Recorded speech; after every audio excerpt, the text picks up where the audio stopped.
so much for being here with me today. I really appreciate it and you taking the time. Can you tell me a little bit about yourselves and your organization? Thank you, Emily. Our organization is called the Penitent Incorporated. We're a nonprofit here in the Orlando area, and we deal with men coming out of incarceration. We have a little bit of a unique approach to what we do. I run classes behind the gate in the local prisons from Polk Correctional at Central Florida Reception Center here. I go in and like I said, conduct classes to help men kind of get their thinking straight and know what to expect about getting released after their incarceration. There's no lack of students in the class, I can tell you that. We started last year with 5 men in the class, and we're on pace to have 400 come through our program this year. So we've really seen God doing the work, and it really had an increase in what we're doing behind the gate and working with the men. And really our focus is getting to the root cause of what got people incarcerated in the first place. That's where our focus is, on the hearts and minds and helping people, whatever walk of life they're in and where they're at in their personal growth or their spiritual growth. Tell us a little bit about yourself. Well, I'm almost recently out of prison. I've been out about almost 6 years, and I met Paul, and it was his idea, but we've come together on it as far as trying to help guys. And I usually help when they get out. I try to talk to them about things they're going to go through, like trying to get a place. Just a lot of things come up that you don't know unless you know. That's so true. Yeah. What do you feel are the greatest impacts that incarceration has on individuals and families and the community?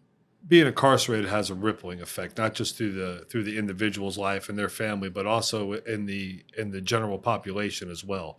I mean, think about it. For every man or woman that is incarcerated, there's a good chance there's somebody's husband, wife, mother, father, sister, brother, you name it. So when you remove those elements from the family unit, it has a cascading effect even down to the children. I mean, if you have one incarcerated parent, the child is 5 times more likely to be incarcerated. If 2 parents are incarcerated, it goes up to 9 times greater chance of them ending up in prison as well.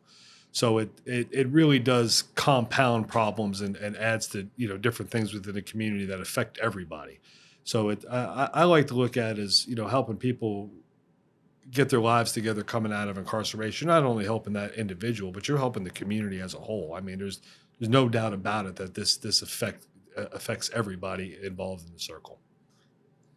He said it. That's like all I could. Nothing I can add to it. You mentioned a couple of challenges that people face when they get out. Can we talk a little bit about those? Yes. Trying to find housing is one, because a lot of places, no matter how good your credit is, how much money you make or whatever, because you've been locked up, they will deny you, and they're not supposed to.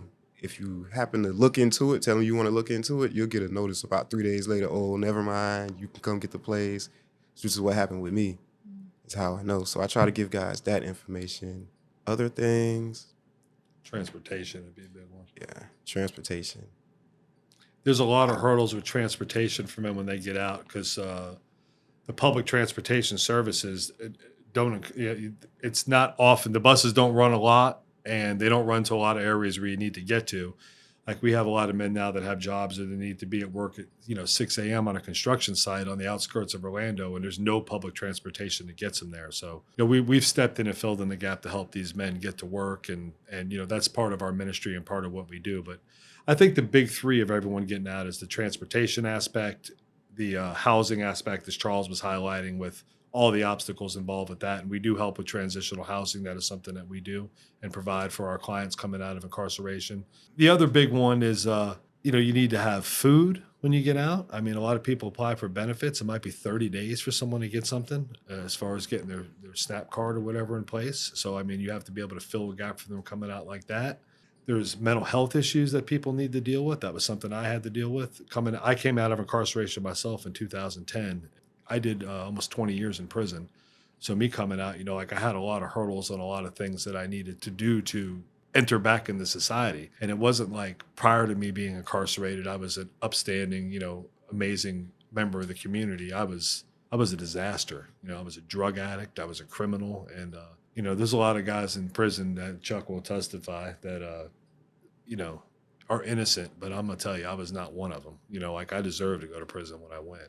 But I wanted something different. And I laid in prison a lot of years, and I did a lot of praying and working on myself and trying to, I read almost 5,000 novels while I was locked up and tried to pick up any trade or anything I could to try to better myself. But there wasn't a lot in my time in prison when that the department offered to try to help you.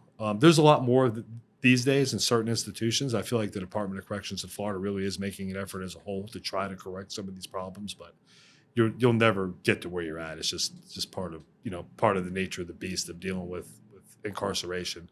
But when I got out and was able to have great success, went on to have a very nice career coming out, and own a home, have a beautiful wife, had a very high paying job.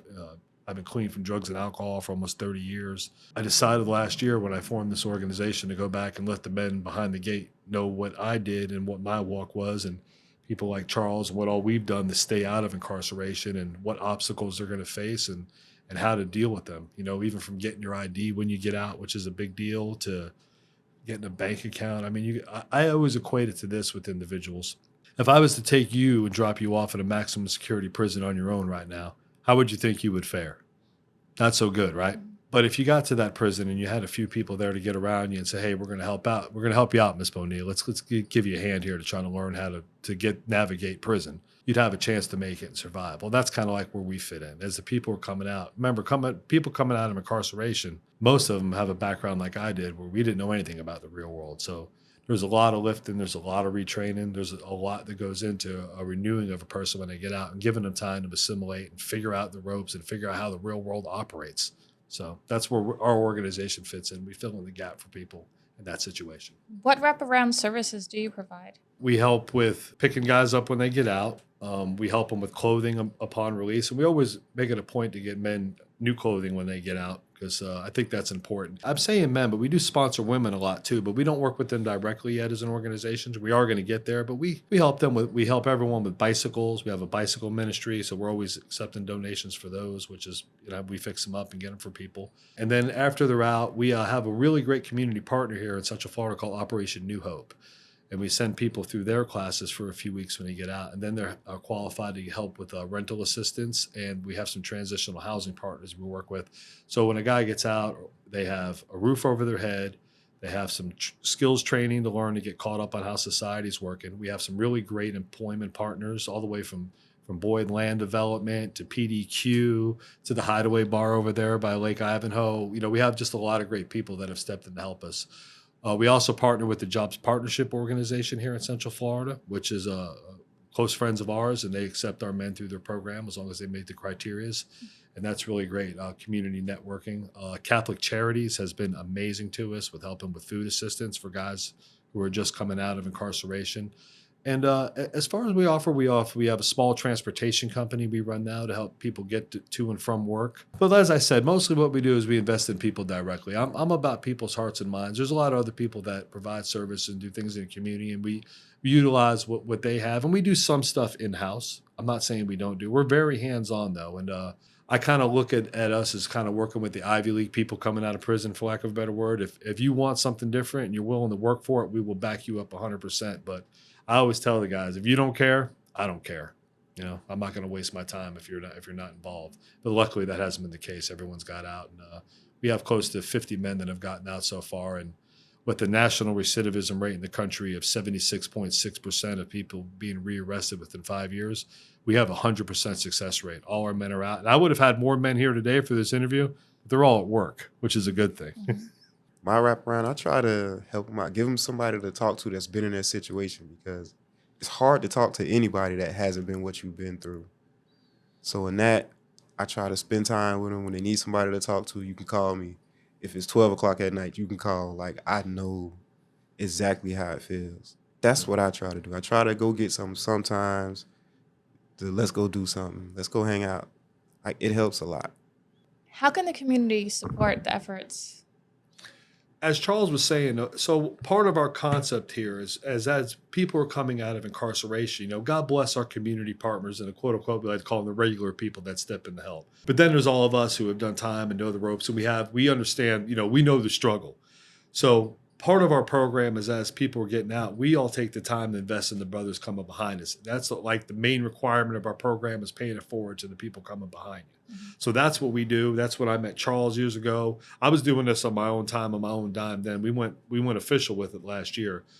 And, but Charles and all of us, there's a whole other group of people I haven't bought here today, but we all been pouring into people coming out and giving them the same opportunities and the same instruction we had coming out to be successful. As far as what the community can do to help, I mean, we always like checks or cash. That's always a lot of fun. We're always looking for employment partners. If you want some people that are hungry for a job and are going to show up on time and not be high and have the utmost respect and appreciation for the job you've given them the opportunity, give us a call. We're the ones you want to call. And we always are looking for bikes, and we're always looking for new clothing for people coming out too. So there's things you can do to help if you want to be a little bit more hands-on. And you could even volunteer one day and come drive one of the transportation vans and help spend some time with the guys and get them to work. How can people find out more to get involved? We have a website, thepenitentThief.org. You can reach us there, or you can reach me by phone, 407-432-9964.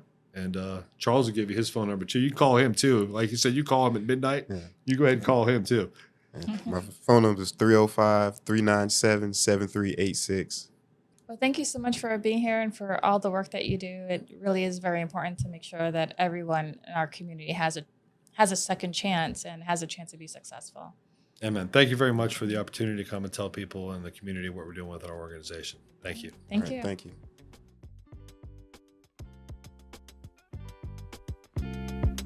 If you're enjoying this show, please subscribe to our channel and follow our Instagram, Facebook, and Twitter accounts.